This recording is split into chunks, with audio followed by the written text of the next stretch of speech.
Et bonjour à vous, bienvenue pour cette nouvelle vidéo.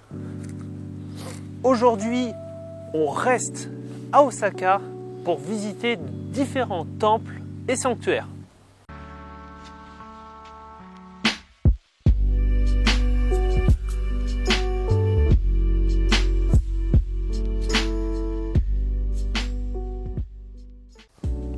Pour commencer la journée, nous nous sommes rendus au niveau du métro de Namba pour aller dans un délicieux restaurant de tonkatsu au curry.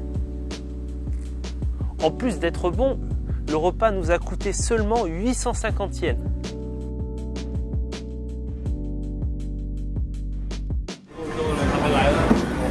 C'est là que tu vois quand même le métro ici, ça n'a rien à voir quoi.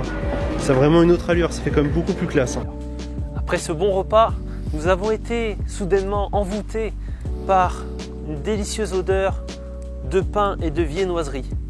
Et bien entendu, on a craqué. Et tu as craqué pour le pain avec les saucisses? Non. Ah non? Mais on a testé pas mal de choses qui étaient vraiment délicieuses. Regarde-moi ce petit mur d'escalade comme ça, dans le building. C'est excellent. Notre première destination se situe dans le quartier de Namba. Dans une petite rue au milieu des buildings, nous avons pu trouver le sanctuaire de Yakasa Jinja. Endroit très insolite grâce à son bâtiment en tête de lion, imposant de 12 mètres de haut par 11 mètres de large. On peut y découvrir un lieu de recueillement entre ses crous. Mais ça fait peur d'aller prier là-dedans. Ça sert à quoi? Oui, c'est vrai, ça fait peur. Mais il a été construit dans les années 70 en tant que symbole de protection. Autour, on peut y trouver d'autres petits hôtels et petites statues. Une jolie petite visite à faire lors de votre séjour à Osaka.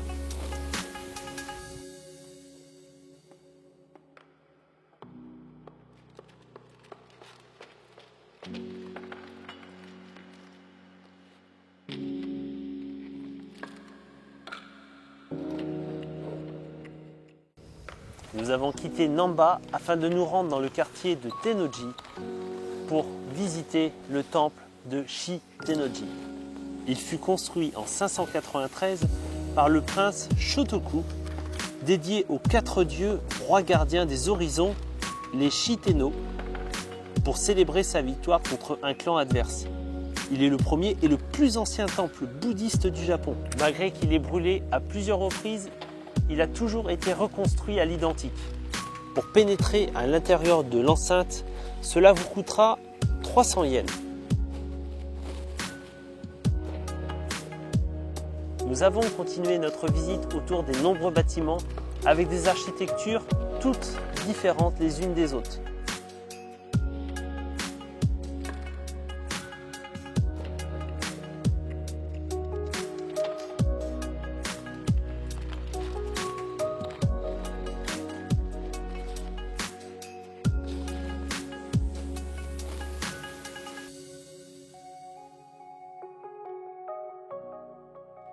Autour de l'un d'entre eux, il y avait une quantité incroyable de tortues. C'est quoi toutes ces tortues? Ça se mange? Non, ça se mange pas. Enfin, ça se mange, mais non, pas nous. Enfin, voilà, non.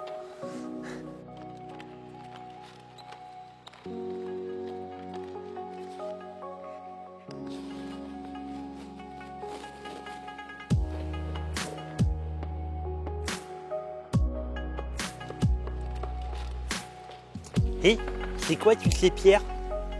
Il s'agit d'un cimetière. Mais c'est tout serré. Oui, ce qu'il faut savoir, c'est qu'au Japon, il y a très peu de personnes qui se font enterrer. La culture locale veut que l'on soit incinéré après la mort. C'est pour cette raison que les cimetières sont construits de cette manière, avec de nombreuses stèles empilées un peu les unes contre les autres. Nous avons terminé la visite par un lieu émouvant. Ces centaines de petites statuettes sont coiffées avec des bonnets rouges ou même des bavoirs. Mais pourquoi ces dispositions? C'est pour des enfants? Hélas, oui, il s'agit de sépultures en mémoire d'enfants morts jeunes ou même morts-nés. Ce sont les familles qui apportent des offrandes et principalement des bonnets de naissance aux statuettes afin de protéger l'âme de leurs enfants défunts.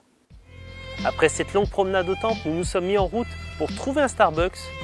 Allez, de retour dans le quartier de Shinsekai avec Fabrice, qui lui ne connaît pas. Tu vas voir, c'est un quartier qui est très animé avec beaucoup de restos, tout ça, et on est dans une ambiance un peu, tu vois, assez rétro. Même tu vas voir les game centers, tout ça, même les game centers sont rétro. Tout est rétro ici. On en a profité de notre traversée à Chisenkai pour faire des petits achats bien sympathiques. Un peu dans ce genre-là. Pas mal, hein? Et là derrière moi, tu vois, c'est un petit jeu de tir, un petit stand de tir où tu vois, tu dois dégommer des petits produits, des sucreries, des friandises. Tu dois faire tomber en visant dedans, tout simplement. Allez, du coup, une nouvelle trace de mon passage ici. Voilà, pour ceux qui voudront retourner et le voir. Hop, juste là, tu vois, au pied de la tour. Voilà, je suis passé ici. Petite trace. Une fois arrivé au Starbucks, j'en ai profité pour m'avancer dans les montages, tout en dégustant la nouveauté du moment, un délicieux frappuccino au pudding. Et c'était pas mal. Nous avons patiemment attendu que la nuit tombe pour nous rendre sur les toits du centre commercial de Namba Park. Et oui, en effet, lors de ma première saison, j'avais pu découvrir des magnifiques illuminations. Mais là,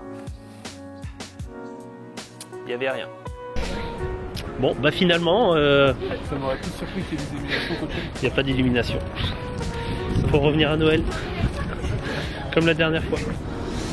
Ah, ça rend... Ouais, ça n'a pas la même ambiance quand même, hein. Là, t'avais un ours, t'avais une espèce de nounours là, qui éclairait là-bas.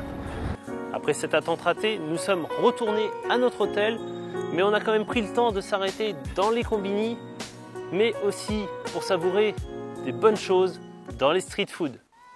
Voilà, cette vidéo touche à sa fin. J'espère qu'elle vous a plu. N'hésitez pas à mettre plein de petits pouces bleus et à vous abonner et à partager la chaîne, ça ferait très plaisir. Semaine prochaine, nouvelle destination, direction Kyoto. Et c'est pas aussi qu'il y a le siège de Nintendo? Oui, Kyoto, il y a Nintendo, c'est vrai, mais non. Enfin, mais Ah, on il va va pas pas voir non. Nintendo. Ah non, on va pas. Non. Ça aurait été marrant quand même. Mais on va voir un truc qui devrait t'intéresser. Mais là-bas. Continuez à me suivre sur les réseaux sociaux. Et puis moi, en attendant, je vous dis à très bientôt pour une nouvelle vidéo. Allez, ciao! Allez, ciao! Ciao! Ciao!